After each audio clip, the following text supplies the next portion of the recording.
प्यारे बच्चों, एक दफ़ा का जिक्र है कि एक गांव में एक इंतहाई गरीब लड़का रहता था। उसका नाम आरिफ था। आरिफ के वालिदैन उसके बचपन में ही इंतकाल कर गए थे। आरिफ को ड्राइंग बनाने का बहुत शौक था। वो अकेला रहता था और बहुत ही कसम पुरसी की ज़िंदगी गुजार रहा था। कभी खाने को कुछ होता, कभी नहीं होता, कभी पहनने को कुछ होता, कभी एक ही कपड़े कई कई दिन पहने रखता। वो कोयले से ड्राइंग बनाता था। वो इतना गरीब था कि उसके पास ड्राइंग बनाने के लिए पेंसिल तक ना थी। लेकिन उसकी ड्राइंग बहुत अच्छी थी। कभी खूबसूरत सा चूज़ा बनाता तो कभी बहुत खूबसूरत सा हाथी ज़मीन पर ड्रॉ करता। उसकी ड्राइंग ऐसे ही बनती थी। वो ऐसे ही ड्राइंग रोज़ बनाता था कि एक दिन उसने एक बहुत खूबसूरत घर बनाया। तभी अचानक एक परी उसके पास आई और परी उससे कहने लगी कि देखो, मैं तुम्हें रोज देखती हूँ, तुम बहुत खूबसूरत ड्राइंग बनाते हो, लेकिन तुम्हारे पास ड्राइंग बनाने के लिए कलम भी नहीं है, इसलिए तुम कोयले से बनाते हो। तो मुझे बड़ा दुख होता है। आज मैं तुम्हें एक कलम देती हूँ। इस कलम की खूबियाँ तो मैं तुम्हें नहीं बताऊंगी, वो तो तुम्हें खुद ढूंढनी होंगी, लेकिन एक वादा करना होगा कि इस कलम के लिए तुम सिर्फ गरीबों के लिए ड्राइंग बनाओगे।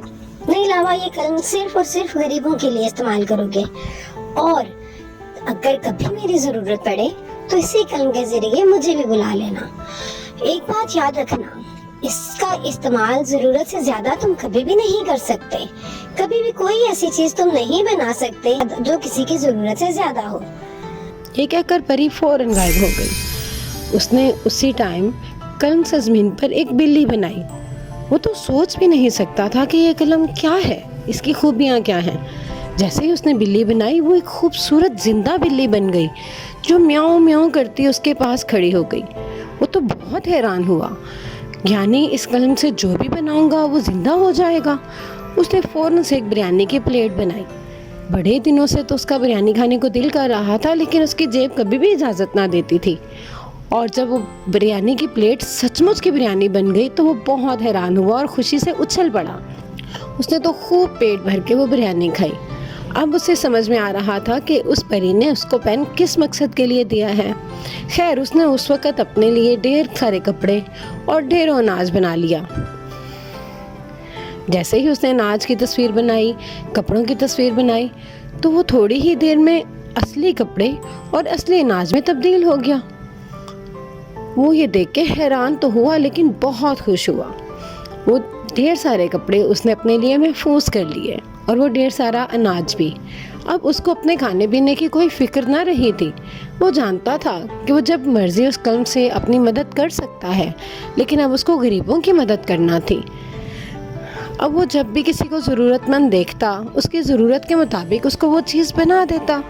जैसे उसने किसी को बोझ उठाए हुए देखा तो उसको बड़ा दुख हुआ कि इसके पास अगर उसने उसके लिए फ़ौरन से एक कॉर्ड ड्रॉ किया, और उस कॉर्ड के ड्रॉ करने की देर थी कि वो वाकई में एक हकीकी कॉर्ड में तब्दील हो गया। वो गरीब आदमी जिसने बोझ उठाया हुआ था, वो देख के बहुत हैरान हुआ, और उसने अल्लाह ताला का शुक्र अदा करने के बाद आरिफ का भी शुक्र अदा किया। और उसने कहा कि ठीक है, आइंदा मैं लोगों का बोझ इसी के ऊपर लेके जाऊंगा। फिर वो एक पार्क में गया तो वहाँ पे एक बच्ची सर्दी से सिकुड़ रही थी। उसको बहुत दुख हुआ। उसने फ़ौरन से पहले एक शॉल ड्रॉ की। वो शॉल ड्रॉ करने का मकसद ये था कि कोई हकीकी शॉल बन जाए और वो बच्ची को उड़ा दे, और ऐसा ही हुआ। जैसे ही उसने शॉल ड्रॉ की, वो बहुत खूबसूरत सी शॉल बन गई और उसने वो शॉल उस बच्ची को दे दी। अब तो वो बहुत खुश था कि वो लोगों की मदद कर रहा था, लेकिन बहुत जल्द ही ये खबर गांव के चौधरी तक पहुंच गई। चौधरी ने फ़ौरन उसको बुला लिया और उससे कहने लगा कि मैंने तुम्हारे बहुत कारनामे सुने हैं, अब तुम मुझे इस कारनामे का फायदा दो। एक बड़ा सा सोने का पेड़ मेरे आंगन में उगाओ और उसके बाद अपना ये कलम मेरे हवाले कर दो। आरिफ तो बहुत परेशान हुआ कि ये क्या हो रहा था।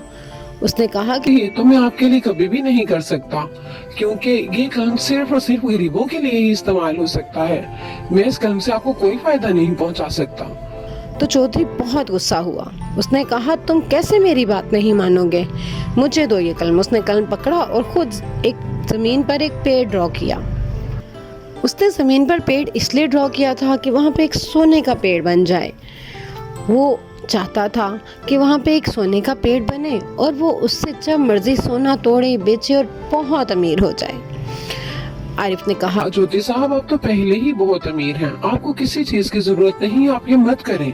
लेकिन उसके देखते ही देखते उसकी वो ड्राइंग फौरन गायब हो गई, क्योंकि वाकई में चौधरी को तो उसकी ज़रूरत नहीं थी। आरिफ तो हैरान था ही, चौधरी तो बहुत गुस्से में आ गया। उसने कहा कि ये क्या मजाक है? उसने अपने एक मुलाजिम से कहा कि तुम पेड़ ड्रॉ करो। उसने जैसे ही पेड़ ज़मीन पर ड्रॉ किया, उसका मकसद भी पूरा ना हो सका, क्योंकि उसके ड्राइंग बनाने के थोड़ी सेकंड बाद ही वो पेड़ भी वहाँ से गायब हो गया। अब तो वो बहुत गुस्से में आ गया। चौधरी ने कहा कि तुम ऐसे नहीं मानोगे, तुम फौरन से पहले खुद पेड़ ड्रॉ करो। आरिफ ने कहा, चौधरी साहब मैं नहीं कर सकता, मैं सिर्फ और सिर्फ गरीबों के काम आ सकता हूँ, मैं आपके लिए नहीं कर सकता। चौधरी ने कहा, अगर तुम ऐसा नहीं करोगे तो मैं तुम्हें हमेशा के लिए अपने पास कैद कर लूंगा। आरिफ डर गया। उसने कहा, ये तो मुझे कैद कर लेगा, मैं क्यों ना उस परी को ही मदद के लिए बुलाऊं। कलम तो उसके पास था ही। उसने फौरन ड्राइंग बनाई और उस परी की ड्राइंग जमीन पर बना दी। चौधरी और उसके मुलाजिम देख के हैरान हो रहे थे कि ये पेड़ बनाने वाला था, ये इसने क्या बना दिया।